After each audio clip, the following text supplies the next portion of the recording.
แล้วว่าตะกี้หันเฮาคิดผิดแล้วว่ะแล้วว่าผู้ชาวที่เมื่อนำลาวเฮาว่าผู้ชาวท้องบ่แล้วว่ามานลูกได้ที่เมื่อนำลาวเนาะเมียแล้วเนาะมานผู้อื่นน่ะไปลาวไล่เมื่อนำลาวเท่าได้แล้วว่าบ่แม่นลูกเฮานั่นแหละว่าฮักเฮาอันผิดแล้วเฮาแล้วว่าคันเอาแม่น้อยก็ดีแล้วว่าเราโซสิได้เฮาก็โอ้ยว่าย่างทางผิดแล้วล่ะ แล้วว่าสิได้แต่ประมาณไอ้ฮะก็เปล่า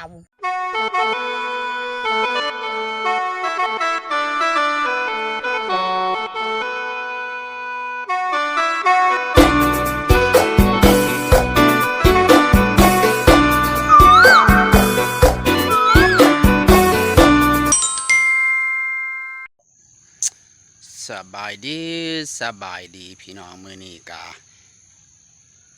สิไปหาผู้สาวเก่าตูมีพี่น้องตูมีบอกให้ไปคุยแนเดอร์เพิ่นว่าเป็นจังไดผู้สาวเก่าคือว่าค่าสินสอดแพงแถเงิน4ห้าง5ห้างเอามาแต่ใส่ตูมีว่ามื้อนี้เบาน้อมสิไปคุยไปล่มว่าผู้สาวเก่าตูมีเพิ่นสิว่าจังไดพี่น้องไปเบิ่งไปชมนำกันว่าตอนนี้เพิ่นกำลังหดผักอยู่สวนพี่น้องเราต้องไปคุยไปล่มนำกันพี่น้องว่าผู้สาวเก่าตูมีเพิ่นจะว่าจังไดเพิ่นจะมีคำตอบจังไดเราต้องไปฟังไปชมนำกันพี่น้องถ้าผู้ใดได้เบิ่งได้ชมแล้วก็อย่าลืมกดไลค์กดแชร์หรือว่ากดติดตามสองบ่าวน้อมพามวลเช่นเก่าเช่นเดิมเพื่อบ่พลาดในการอัดคลิปให้พี่น้องเบิ่งคือเก่าคือเดิมพี่น้องไปไม่ต้องซักษาเสียเวลาเราต้องไปเบิ่งว่าผู้สาวตูมีกำลังหดผักเก็บผักอยู่พี่น้องไปเลยเพิ่นสิตอบจังไดพี่น้องไปเบิ่งน้ำกันพี่น้องโอ้ต้องมาเบิ่งผู้สาวพ่อใหญ่มีพี่น้องเพิ่นหดผักยามแรงป้าโทสบายดีไหมยายปลูกผักปลูกหญ้าเนาะสบายหดแบบนี้เนาะนี่ได้ผักการกินกับก้อยผักกาดหึ่นว่านี่ผักปัดปลูกมังหัวโปนมักพริกปัดปูดบอนตำ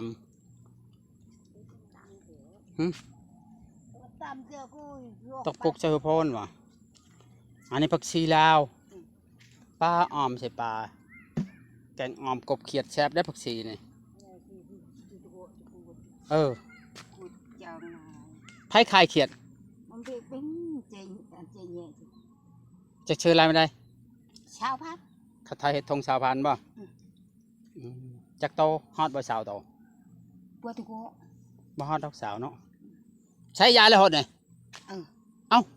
ข้าก็รัวอยู่ที่ไหนก็รัวก็รื้อบาดผักกาดก็ใช้น้ำกันก็ได้ผักบัวคือบ่เก็บเนาะโอ้จะบ่ปนใช้เครื่องมันสิแซ่บเกิดอะไรโอ้ยมันทีโพดจะทอนรถนี่นายชยายนายชยายผักกาดนั่นได้ขยายจ่อตามุกแก่เลยดิ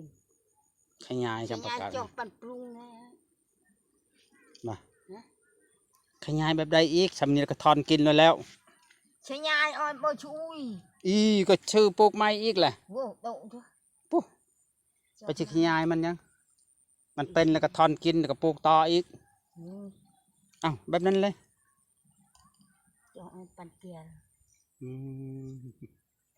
ไม่ใหญ่น้อยเบิ้ลปลาเจ้าเดี๋ยวผู้บ่าวให้ดอกเงินฮะโอ้แต่ปลาการอ่อนในบ้านนะก็มาหน่อยอ้าวจะเขาตอนนี้เขายังบ่อยู่ทีแรกว่าจะชวนไปหาเจ้าแหละเขาบ่อยู่นั่งเล่นก่อนเขาบ่อยู่เพิ่นไปพุ่นเพิ่นลงโชยเพิ่นได้เพิ่นลงไปเล่นนำโมส่วนอันปอช่วยเยอะอันตามอันเคยเราบ่ได้ไปหาเมียดอกเรายังกินฮอดเจ้าอยู่บ่เคยทำแล้วก็ย่าน่ะบ่ได้ละบ่เลยได้ไปหน่อยแล้วว่าคันแม่น้อยเอาเนี่ยเฮาสิเอาเราอยู่แล้วว่าเจ้าเปิดว่าบ่เอาเท่าแล้วเท่าแล้วจึงมีคนเบิ่งแยงมีคนเบิ่งแยงก็ได้เท่าแล้วไปเฮ็ดไปจักอีกเอาเป็นโมเป็นโคว่ามันสิเอาเฮ็ดแนวคิดแนวนึงฮะคิดแนวเดียวบ่ได้แม่นได้ ไม่ได้คิดแนวนั้นเน่เอาแบบว่าอยากมีโมมีครูเว้าหั่นนะ อยู่ มีโมปากโมเว้า ที่ไหนเบิ่นเรา แล้วว่าคันป้าน้อยเอานี่สิเอาได้ล่ะว่าเลย เมื่อบ้านอ่อนtạoอันไอ้ได้เชิด โอ้ยยันเราบ่เอาเด้เถิดฮะ เคยอันแต่ไอ้อันแต่ไอ้อัน ฮะ อันนำเชื่อไปอันแต่ไอ้ บ่ยันน่ะเชิดมาเอาแล้ว ฮะ ไอ้ บ่ ดูว่าจ้ะ ปุ๊ เมื่อหาตาปาย เจ้าอย่าเว้านะ เราจะมักผู้ชาวเก่าแล้วเจ้าจะให้เอาผู้อื่น อีเมื่อชอบ แล้วว่าให้เจ้าไปต่อขาดองในเด้อเพิ่นว่าอย่าเอาแพงไรได้ลูกเพิ่นสิแต่งให้เพิ่นว่าลูกชายเฮาสิแต่งให้อยู่กันขาดองบ่แพงบ่ได้วะผักกำลังงามจะได้ชวนเรามากินก้อยกุ้งเด้อ แต่ชวมแต่ละ เดี๋ยวสิลงไปซ่อนกุ้งในหนองนั่นแหละ สวัสดี หึ สวัสดีเด้อ ซ่อนกับเจ้าได้แล้ววะ อินป่ะ เป็นหยัง คือแต่ใครเอาดู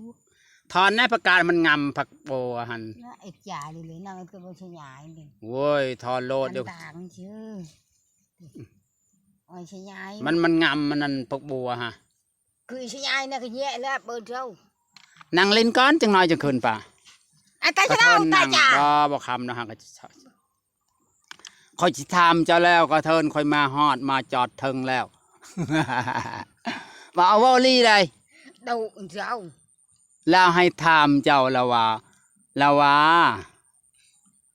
ป้าน้อยหันละว่าตะกี้หันเฮาคิดผิดแล้วว่ะ ơi ละว่าผู้ชาวที่เมื่อนำลาวเฮาว่าผู้ชาวท้องบ่แล้วว่ามานลูกได้ที่เมื่อนำลาวเนาะเมียแล้วเนาะมานผู้อื่นน่ะไปลาไล่เมื่อนำลาว thôi để đây แล้วว่าบ่แม่นลูกเฮานั่นแหละว่าฮักเฮาอันผิดแล้วเฮาละว่าคันเอาแม่น้อยก็ดีแล้วว่าเราโซสิได้เฮาก็คุยว่าย่างทางผิดแล้วล่ะว่า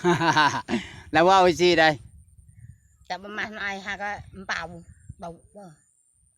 แล้วว่าเฮาสิมาเราจะมาขอโทษป้าน้อยว่าเฮาสิมาคุยกับเราว่าหักเราว่ามีแต่บ่หรือเรายังบ่ได้เว้าหลายเทื่อบ่แล้วว่าเดี๋ยวว่างๆมาเล่นนำอีกแล้วว่า đó Đó. chui เราไปเล่นไปตากเขาซอยเขา sao nè ซอยบ่พรนอนคืนหนึงแต่เมื่อคืนนี้แหละ bậyไปđây อืมนอนอยู่พุ่นแล้วมากเจ้าได้ไดนั่นไปหน่อย mạc rau เฮาบ่ได้เว้าอีหลีได้เฮามาเจ้าคือบ่โปะมักแตงมักทั่วน่ะใช่ anh tao bên ตำแคมมันหา viên chứ tao không cần được มักแตงพอได้กินเนาะพอจิมเฮาไปเยี่ยมพอได้กินแน่ chứ tao không cần được tao bên chào không bên thôi นี้มันงำมักอันนั้นพวกบัวจะดึงรถตอนมันงำพวกบัวอันนี้ดึงเอาไปแกงใช้น้ำกันใช้ผักอันนี้นะมันจึงแซ่บแกงเขียดใช้ผักกาดนี่แซ่บได้เฮาเคยแกงแหละ xì nhái คือปลูกหน่อยแต่มันน้อยเดียวบ่ bên này bên này em xì nhái บ่ไปหน่อยแล้วให้ไปถามเจ้าเลยได้ แต่เราว่าอย่าเว้าเรื่องเงินห่างเด้อเว้าเรื่องเงินกีบได้อล่ะว่าเฮาบ่เคยเห็นเงินห่างแล้วว่า tập anh đây cười hơn FC หลายคนก็โพสต์ป้าน้อยจะได้เงินห่างเอามาแต่ใช้เงินห่าง มันหมดยุคหมดสมัยมาแล้ว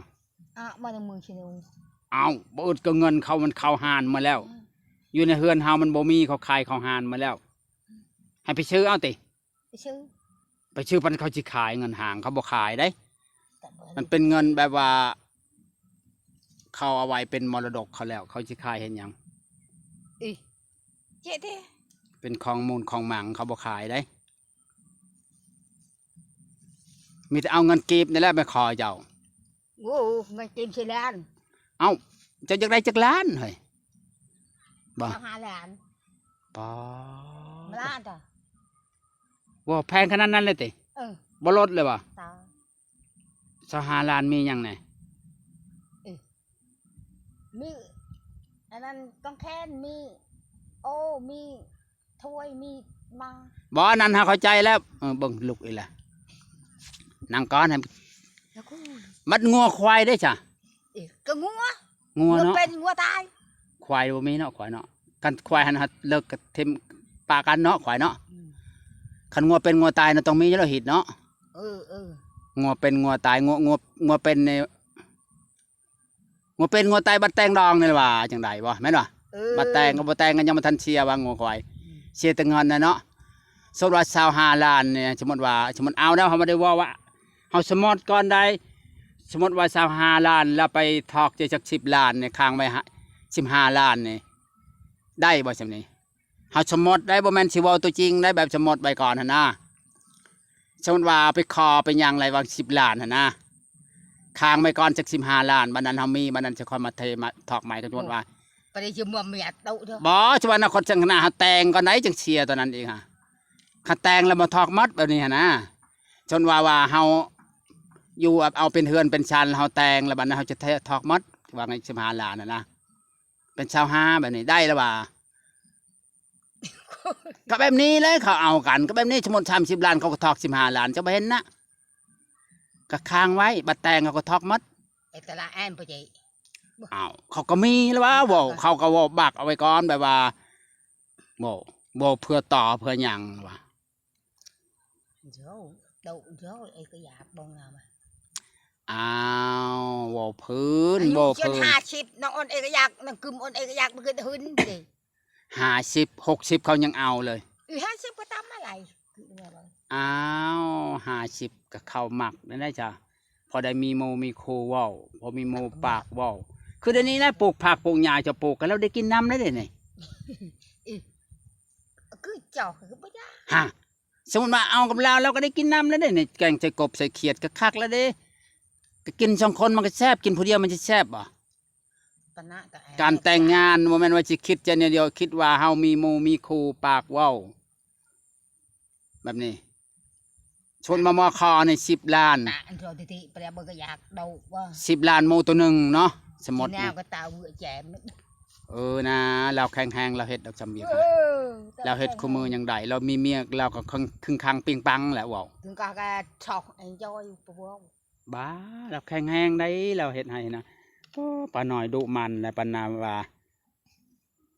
บ่อยากได้ผัวทางผู้ชายบ่อยากได้ทางผู้หญิงบ่อยากได้ข้อยก็บ่จักแนวสิเว้าสิว่าบัดนี้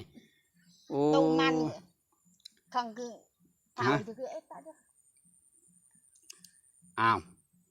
เฒ่าก็เฮาก็เอาซ้ำเฒ่ามันสิเอาเด็กน้อย ฉันเท่าก็น่าจะตาเบื่อการเจ้า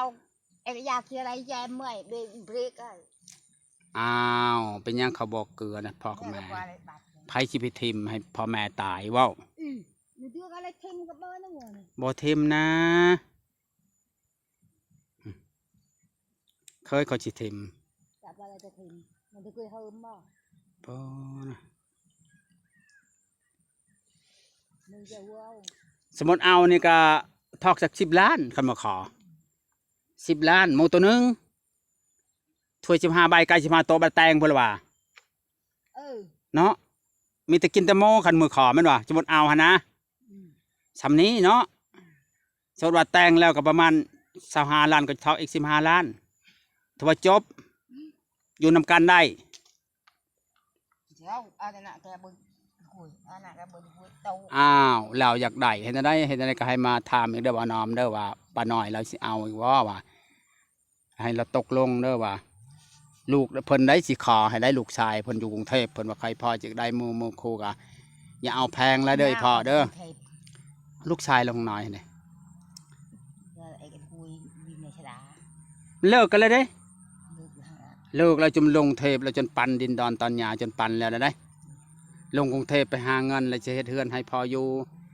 พอดีเราไปอยู่กับเจ้า เจ้าหน้าหยาอะไรกินในปะตา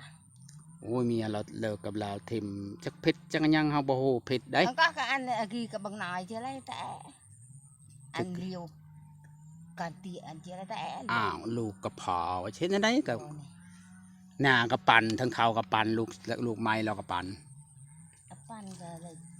ทำงาน อืมแล้วเจ้าเฮ็ดแล้วบ่กินเฮ็ดกินแล้วบ่ นั่ง เอาไปจะมาเฮ็ดกินอยู่กับมาไปป้าน้อยสิเฮ็ดกินพี่น้อง เมื่อเบิ่งป้าน้อยเฮ็ดกินเป็นจังไดนี่